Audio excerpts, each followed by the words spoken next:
In the heart of rural Iowa, where golden cornfields stretch endlessly under vast prairie skies, lies the small, farming community of Maple Creek. Here, where neighbors know each other by name and trust runs as deep as the fertile soil, an extraordinary discovery was about to shake the very foundations of what people believed possible. This is the story of Theodore "Ted" Morrison, a wealthy farmer whose prize-winning Holstein cow would reveal a secret that no one in town could have ever imagined. Hey everyone, before we dive into this incredible story, drop a comment below and let us know which city you're watching from. We love connecting with viewers from all around the world. Now let's discover what made an entire town question everything they thought they knew about the animals they'd lived alongside for generations. The morning mist hung low over Morrison Farm as Ted stepped out of his red brick farmhouse, coffee mug in hand. At 62, he moved with the measured pace of a man who'd spent 4 decades working the same 800 acres his father had left him. The October air carried the crisp promise of winter, and the smell of damp earth mixed with the familiar scent of his livestock. Ted's reputation in Maple Creek was built on 2 things: his business acumen and his exceptional cattle. Morrison Farm produced some of the finest dairy cows in all of Hamilton County, and Ted's Holstein herd was the pride of the region. Local newspapers had featured his operation multiple times, and agricultural colleges often brought students to observe his modern facilities and innovative breeding programs. As he walked toward the main barn, its weathered wood siding catching the early morning light, Ted noticed something peculiar. Bella, his prize-winning Holstein with distinctive black and white markings, stood apart from the other cows in the pasture. She wasn't grazing like the rest of the herd, but instead appeared to be watching him. "Morning, girls," Ted called out to his cattle, as he did every day for the past 20 years. Most of the cows barely acknowledged him, continuing their methodical chewing. But Bella turned her large brown eyes directly toward him, and Ted could swear there was something almost human in her gaze. Over the following days, Bella's behavior became increasingly unusual. Maria Santos, Ted's farm manager and the most experienced cattlewoman he'd ever worked with, noticed it too.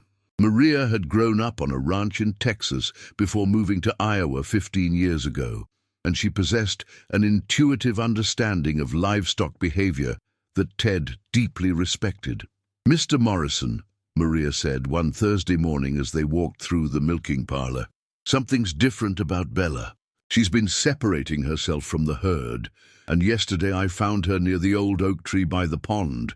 She was just standing there, not eating, not drinking, just staring at the water." Ted frowned, adjusting his John Deere cap. "You think she's sick? Her milk production hasn't dropped?" "That's just it," Maria replied, tucking a strand of dark hair behind her ear.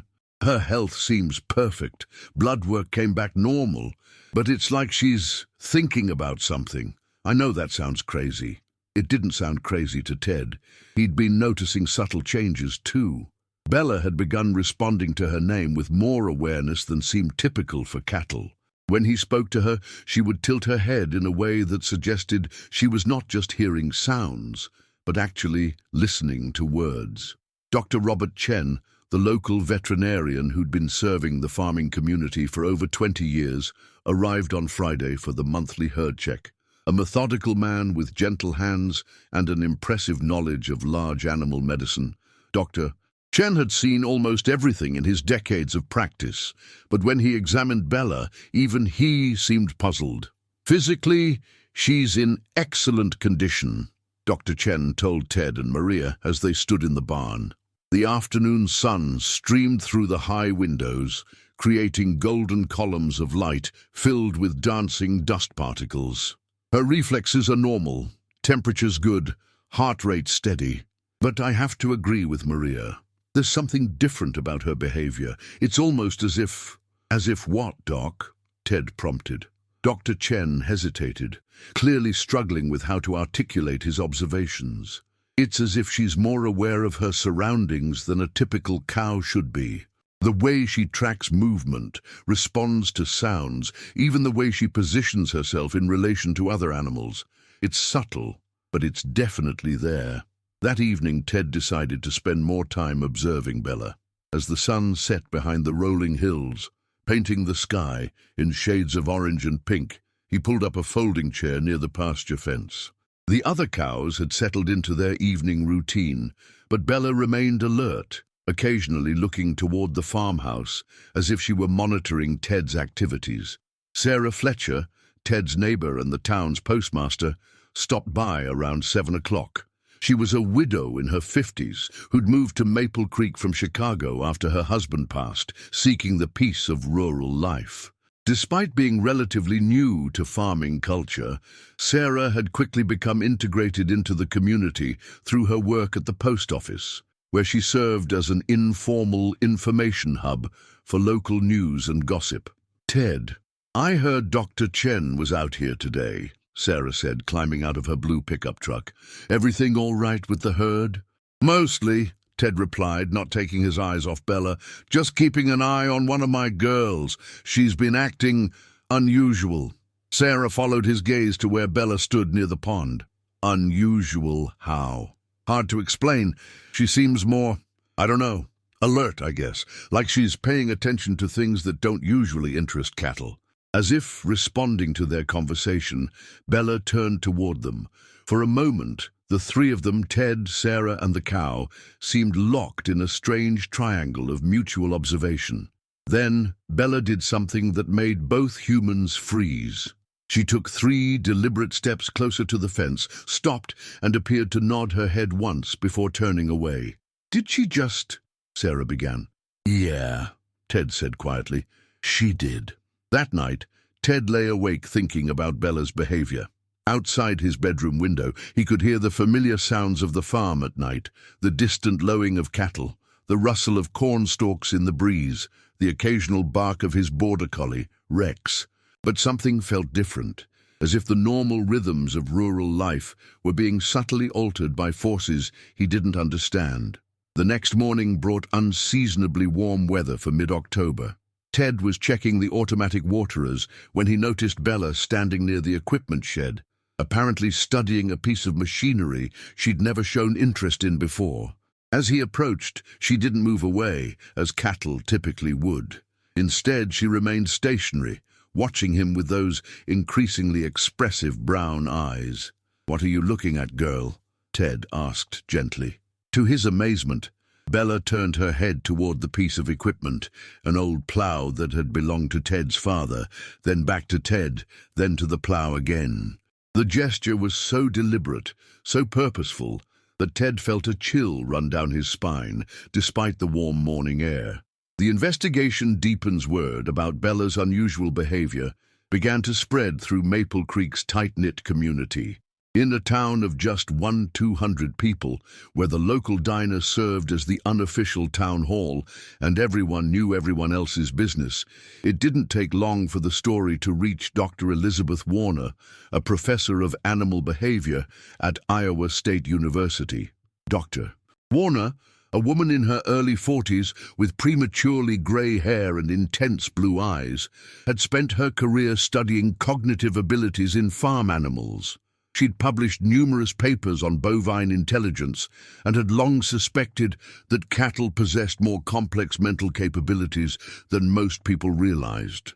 When she heard about Bella through her network of veterinary contacts, she immediately contacted Ted to request permission to observe the cow. "Mr. Morrison, I understand you have a Holstein exhibiting some interesting behaviors," Dr. Warner said when she called on a Tuesday evening. Her voice carried the measured cadence of someone accustomed to academic discourse. "I'd very much like to observe her if you'd allow it. I've been researching bovine cognition for 15 years, and what you're describing could be quite significant." Ted, who had always been skeptical of book learning when it came to farming, found himself surprisingly receptive to Dr. Warner's request. The past week had brought increasingly strange incidents with Bella, and he was beginning to think he might need expert help to understand what was happening. Dr. Warner arrived the following Thursday with an array of equipment that looked more suited to a laboratory than a farm. She set up cameras, behavioral tracking devices, and even brought along a graduate student named Marcus Thompson, a young man from Kansas who was working on his dissertation about animal consciousness. The key is to observe without interfering, Dr. Warner explained to Ted and Maria as they watched her position cameras around the pasture. Many animals modify their behavior when they sense they're being studied. We want to see Bella's natural responses. For 3 days, Dr. Warner and Marcus documented Bella's activities. They recorded her movements, her interactions with other cattle, her feeding patterns, and her responses to various stimuli. What they discovered was remarkable enough to make Dr. Warner question some of her fundamental assumptions about bovine intelligence. Bella is demonstrating cognitive abilities that are extremely rare in cattle, Dr. Warner told Ted on Saturday evening as they reviewed the footage in his living room. The old farmhouse with its hardwood floors and family photographs spanning 3 generations seemed an unlikely setting for a discussion that might challenge scientific understanding of animal intelligence. What exactly does that mean? Ted asked, adjusting his reading glasses to better see the laptop screen. Marcus, who had been quietly analyzing data, looked up from his notes. Sir, in our observations, Bella has shown evidence of problem-solving abilities, apparent tool recognition, and what might be rudimentary cause and effect reasoning. Yesterday, we watched her use a fallen branch to scratch an itch on her back. That's tool use. This morning, she appeared to understand that opening a gate would allow her access to a different pasture. Dr. Warner nodded. More significantly, she seems to be observing and learning from human activities. We have footage of her watching Maria operate the feeding equipment and later appearing to mimic the motions with her head. It's almost as if she's trying to understand how things work. Ted felt a mixture of pride and unease. So you're saying she's smart? I'm saying she may be demonstrating intelligence levels that we previously thought impossible for cattle, Dr. Warner replied carefully. But I want to conduct one more test before I draw any conclusions. The next morning, Dr. Warner set up what she called a choice experiment.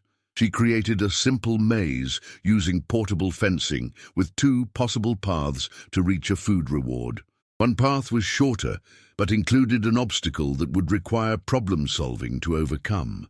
The other path was longer, but clear. Tom Bradley, a local farmer who'd been friends with Ted since childhood, arrived just as the experiment was beginning. Tom operated a smaller farm on the other side of town and had always been more traditional in his approach to agriculture. He was skeptical of what he called fancy theories about farm animals. Ted, you really think that cow is some kind of genius? Tom asked, leaning against his weathered pickup truck. His tone was friendly, but clearly doubtful. I've been raising cattle for 30 years. They're good animals, but they're not exactly rocket scientists. Before Ted could respond, Bella approached the maze. What happened next silenced even Tom's skepticism. Instead of immediately heading toward the food, Bella spent several minutes studying both paths. She walked partway down the longer route, then returned to examine the obstacle in the shorter path. After what appeared to be careful consideration, she chose the shorter path and methodically solved the puzzle that blocked her way to the reward. Holy, Tom began, then caught himself. I've never seen anything like that. Dr. Warner was equally amazed. That's not just intelligence, she whispered to Marcus. That's planning. She evaluated her options and chose the more efficient solution, even though it required more complex problem-solving. But the most extraordinary moment came when Bella finished eating her reward. Instead of wandering away as expected, she approached the group of humans and appeared to study their reactions. Her gaze moved from person to person, as if she were trying to understand their excitement and what it meant. Frank Morrison, Ted's younger brother, who managed the farm's financial operations, arrived that afternoon to review quarterly reports. Frank was a practical man who'd spent his career in agricultural banking before joining the family business. He was generally suspicious of anything that couldn't be quantified in dollars and cents. So, Elizabeth, Frank said, addressing Dr. Warner with the directness typical of Midwest farmers. What's your professional opinion? Are we dealing with some kind of abnormal cow, or is this just Ted reading too much into normal animal behavior? Dr. Warner considered the question carefully. Frank, based on my observations, Bella is demonstrating cognitive abilities that are unprecedented in bovine research. I've studied thousands of cattle, and I've never documented behavior like this. She's not just reacting to stimuli. She appears to be thinking, planning, and possibly even trying to communicate. Communicate? Maria interjected. You think she's trying to talk to us? Not verbally, of course, Dr. Warner explained. But yes, I believe she may be attempting to convey information or express understanding through her actions. The way she positions herself, the timing of her behaviors, the apparent intentionality behind her movements, it all suggests a level of consciousness that we've traditionally associated only with higher primates. That evening, as Dr. Warner and Marcus packed their equipment, Ted stood alone with Bella in the pasture. The October air had turned cooler, and the first stars were becoming visible in the darkening sky. Bella stood quietly beside him, and for a moment, Ted felt as if he were sharing the evening with a companion, rather than just tending to livestock. "What are you thinking about, girl?" he asked softly. Bella turned her head toward the farmhouse, where warm light glowed in the windows. Then she looked back at Ted with what he could only describe as an expression of gentle understanding. In that moment, Ted realized that his relationship with this animal had fundamentally changed. She was no longer just valuable livestock. She had become something far more complex and mysterious. The secret revealed, Doctor. Warner returned to Maple Creek 2 weeks later with a team of researchers from Iowa State University. The story of Bella's unusual intelligence had begun to circulate in academic circles, and what started as a simple behavioral study was evolving into something much more significant. The team included Dr. James Patterson, a specialist in animal cognition from the university's psychology department, and Dr. Lisa Chen, no relation to the local veterinarian, a neuroscientist who studied brain development in mammals. The expanded research team set up a more comprehensive observation station in Ted's largest barn.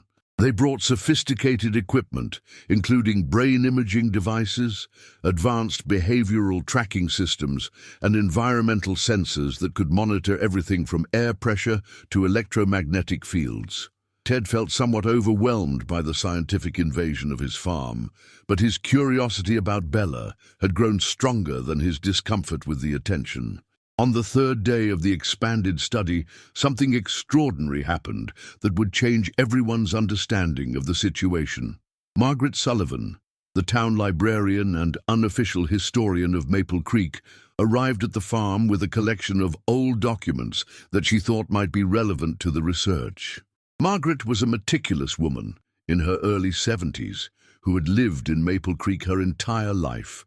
Her family had been among the original settlers, and she possessed an encyclopedic knowledge of local history. She'd been following the story of Bella with great interest, partly because it was the most exciting thing to happen in town in decades. "Ted, I've been going through some old records," Margaret said, spreading yellowed papers across a table in the farmhouse kitchen. "I found something that might explain what's happening with your cow." The documents Margaret had brought dated back to the 1940s and included correspondence between various government agencies and local farms. Most of it seemed like routine agricultural paperwork, but one file caught Dr. Warner's attention immediately.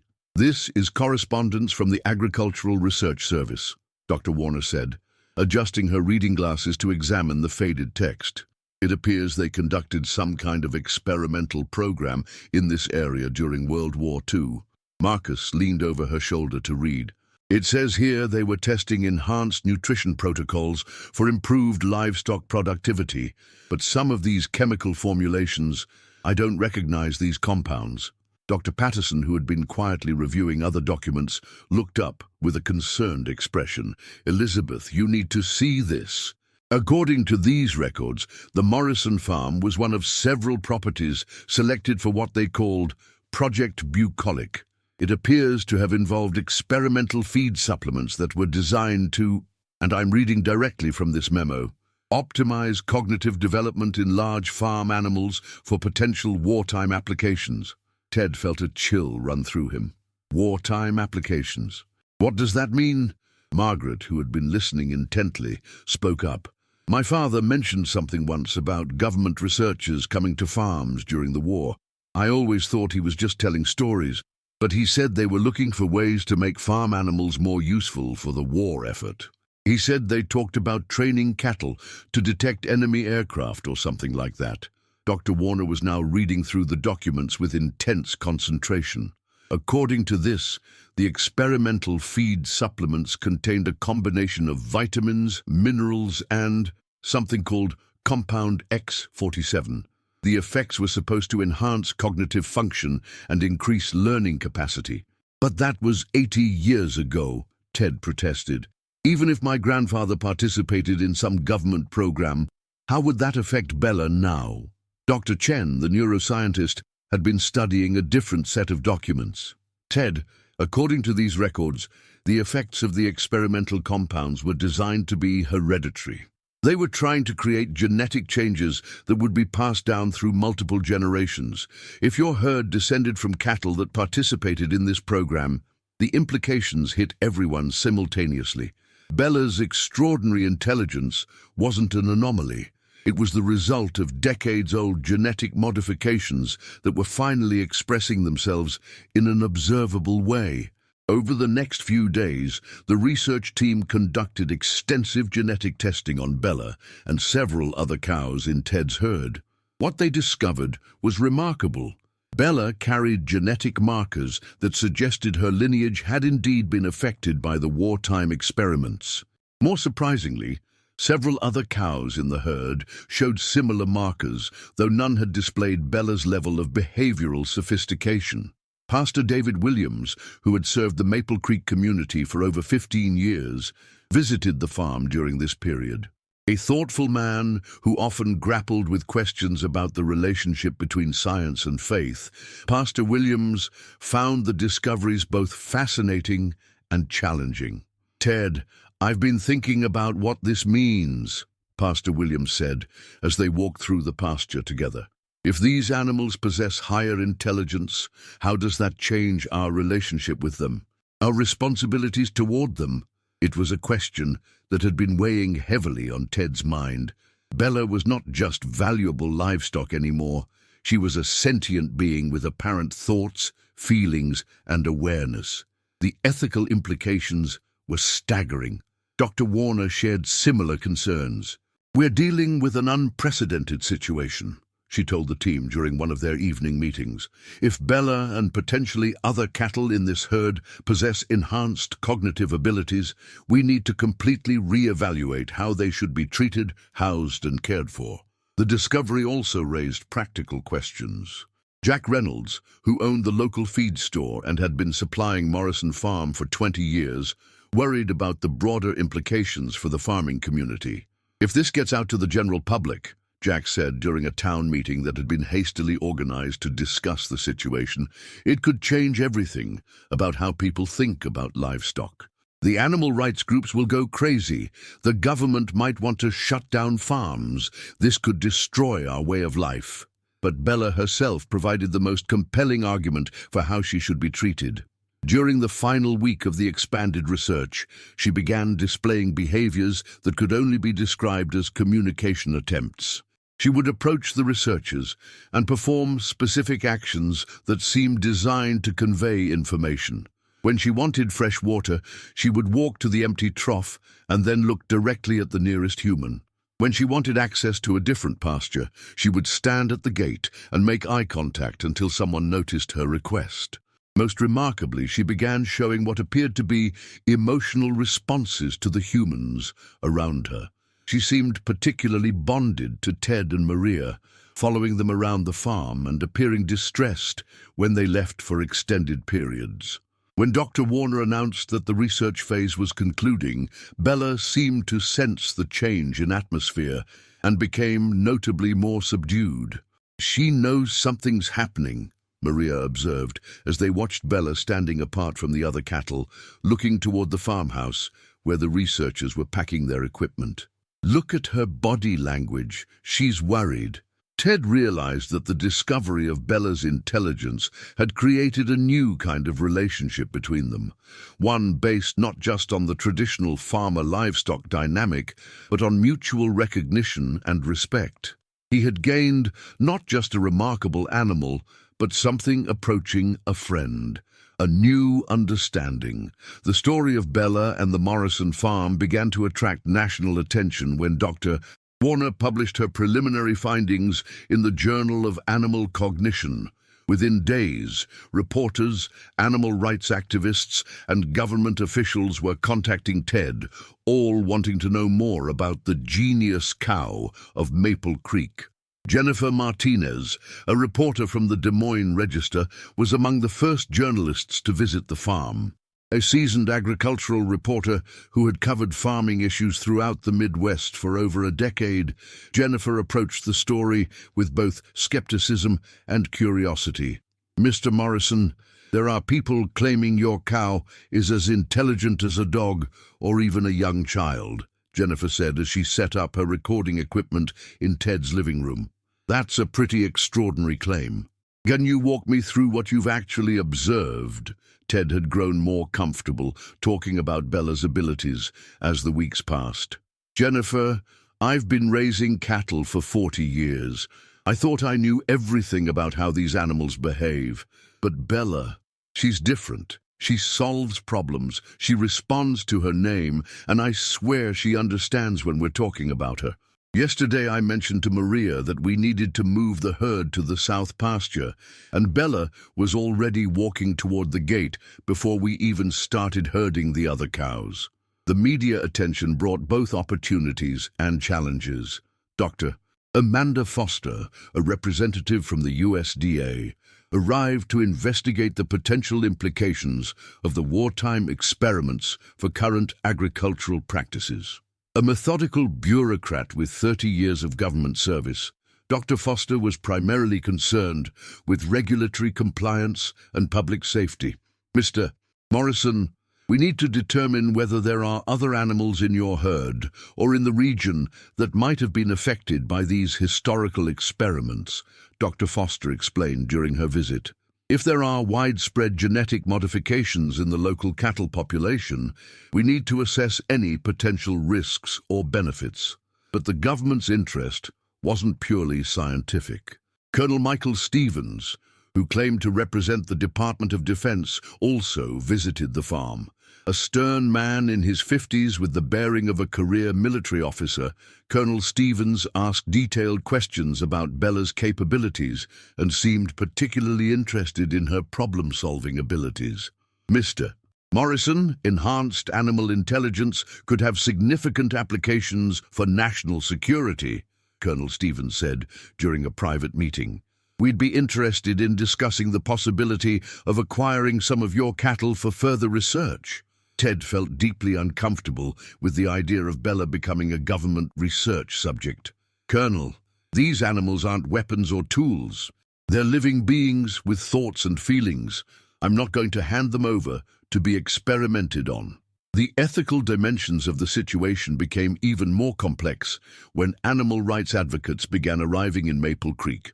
Catherine Reed, a prominent activist from the Animal Liberation Foundation, argued that Bella and any other enhanced cattle should be given legal protections similar to those afforded to endangered species or even to humans with cognitive disabilities. "If these animals possess advanced intelligence, keeping them as livestock is essentially slavery," Catherine declared during a heated town meeting at the community center. "They should be freed from agricultural exploitation and allowed to live in environments that respect their cognitive abilities." The town was divided in their response to these various pressures. Many longtime residents supported Ted's right to continue operating his farm as he saw fit, while others worried about the implications of harboring what might be considered sentient beings in agricultural conditions. Helen Morrison, Ted's wife of 38 years had been quietly observing all the developments. A former schoolteacher who had spent her career working with children with learning disabilities, Helen brought a unique perspective to the situation. "Ted, I've watched you with Bella over these past months," Helen said one evening as they sat on their front porch watching the sunset paint the sky in brilliant colors. "You've already changed how you treat her. You talk to her differently, you make sure she's comfortable, you even seem to consider her feelings when you make decisions about the herd. Maybe that's all that really matters." Helen's observation was accurate. Ted had unconsciously modified his farming practices to accommodate Bella's apparent needs and preferences. He'd started explaining his activities to her, making sure she had access to enriching environments, and treating her more as a partner than as livestock. Dr. Warner, who had continued to visit the farm regularly, noticed these changes too. "Ted, you've essentially created a new model for human-animal relationships in agricultural settings. You're respecting Bella's intelligence while still maintaining a working farm. It's remarkable."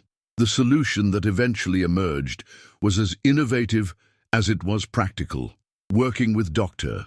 Warner and a team of animal welfare experts, Ted developed what they called the Maple Creek Protocol, a set of guidelines for caring for cognitively enhanced cattle that balanced agricultural needs with ethical considerations.